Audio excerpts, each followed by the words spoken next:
Hi all, welcome to Blasters arena. ഈ സീസണിൽ പതിവ് പോലെ തകർപ്പൻ പ്രകടനമാണ് മോഹൻ ബഗാൻ നടത്തിക്കൊണ്ടിരിക്കുന്നത്. പോയിന്റ് പട്ടികയിൽ അവരാണ് ഇപ്പോൾ ഒന്നാം സ്ഥാനത്തുള്ളത്. 18 മത്സരങ്ങളിൽ നിന്ന് 12 വിജയങ്ങൾ അവർ നേടിയിട്ടുണ്ട്. 2 തോൽവികൾ മാത്രമാണ് അവർക്ക് വഴങ്ങേണ്ടി വന്നിട്ടുള്ളത്. 40 പോയിന്റുമായി ഒന്നാം സ്ഥാനത്ത് അവരാണ് എന്ന് പറയുമ്പോൾ ആ ഒരു ഷീൽഡ് കിരീടത്തിലേക്ക് അവർ കുതിച്ചുകൊണ്ടിരിക്കുന്ന ഒരു കാഴ്ചയാണ് നമുക്കിപ്പോൾ കാണാൻ കഴിയുന്നത്. അവരുടെ ഒട്ടുമിക്ക താരങ്ങളും മിന്നുന്ന പ്രകടനമാണ് ഇപ്പോൾ നടത്തിക്കൊണ്ടിരിക്കുന്നത്. ഏതായാലും മോഹൻ ബഗാനുമായി ബന്ധപ്പെട്ട ചില അപ്ഡേറ്റുകൾ MBFT ഇപ്പോൾ നൽകിയിട്ടുണ്ട്. അതായത് അവരുടെ മിക്ക വിദേശ താരങ്ങളും ക്ലബിനകത്ത് തന്നെ തുടരാനാണ് സാധ്യത. നമുക്ക് ഓരോ താരങ്ങളെയും ഒന്ന് പരിശോധിക്കാം. ടോം ആൽഡ്രഡിൻ്റെ കാര്യത്തിലേക്ക് വരുമ്പോൾ താരത്തിൻ്റെ കോൺട്രാക്റ്റ് മോഹൻ ബഗാൻ പുതുക്കുകയാണ്. 1 വർഷത്തേക്ക് കൂടി കോൺട്രാക്റ്റ് പുതുക്കാനുള്ള ഒരു ഓപ്ഷൻ അവിടെ അവൈലബിൾ ആണ്. മോഹൻ ബഗാൻ അത് ഉപയോഗപ്പെടുത്തും. ഇനി അവരുടെ പരിശീലകനായ ഹൊസെ മൊളീനയുടെ ക്ലബ്ബുമായുള്ള കോൺട്രാക്റ്റ് ഈ സീസണോടുകൂടി അവസാനിക്കും. പക്ഷേ അത് ദീർഘിപ്പിക്കാനുള്ള ഒരു ഓപ്ഷൻ അവിടെ ലഭ്യമാണ്. എന്നാൽ മോഹൻ ബഗാൻ അദ്ദേഹത്തെ നിലനിർത്തുമോ ഇല്ലയോ എന്നുള്ള കാര്യത്തിൽ ചെറിയ ഒരു സംശയങ്ങളൊക്കെ ഇപ്പോൾ നിലനിൽക്കുന്നുണ്ട് എന്നുള്ളതാണ്.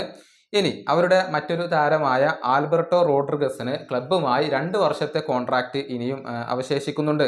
എന്നാൽ അത് വീണ്ടും ദീർഘിപ്പിക്കാനുള്ള ഒരുക്കത്തിലാണ് മോഹൻ ബഗാൻ ഉള്ളത്.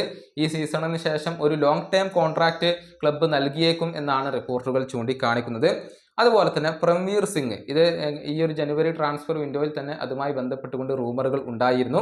വരുന്ന സമ്മർ ട്രാൻസ്ഫർ വിൻഡോയിൽ പഞ്ചാബ് FC താരമായ പ്രംവീർ സിംഗിനെ കൊണ്ടുവരാൻ മോഹൻ ബഗാൻ തീരുമാനിച്ചിട്ടുണ്ട്. അതിനുവേണ്ടി വലിയ ശ്രമങ്ങൾ അവർ നടത്തും എന്നാണ് റിപ്പോർട്ടുകൾ ചൂണ്ടിക്കാണിക്കുന്നത്.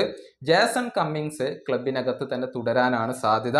ജാമി മക്ലാരന് ക്ലബ്ബുമായി ഒരു വലിയ കോൺട്രാക്റ്റ് അവശേഷിക്കുന്നുണ്ട്. അതുകൊണ്ട് തന്നെ താരവും ക്ലബിനകത്ത് തുടർന്നേക്കും.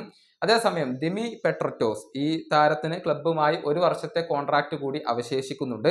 എന്നാൽ ഈ സീസണിൽ പ്രതീക്ഷിച്ച പോലെ താരം തിളങ്ങിയിട്ടില്ല. അതുകൊണ്ട് തന്നെ അദ്ദേഹത്തിന്റെ ഭാവിയുടെ കാര്യത്തിൽ ഇപ്പോൾ ചില സംശയങ്ങൾ നിലനിൽക്കുന്നുണ്ട് എന്നാണ് MBFT ഇപ്പോൾ റിപ്പോർട്ട് ചെയ്തിട്ടുള്ളത്.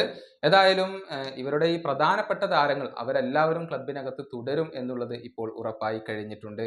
ഈ വീഡിയോയുടെ അവസാനിപ്പിക്കുന്നു. അടുത്ത വീഡിയോയുമായി വീണ്ടും കാണാം.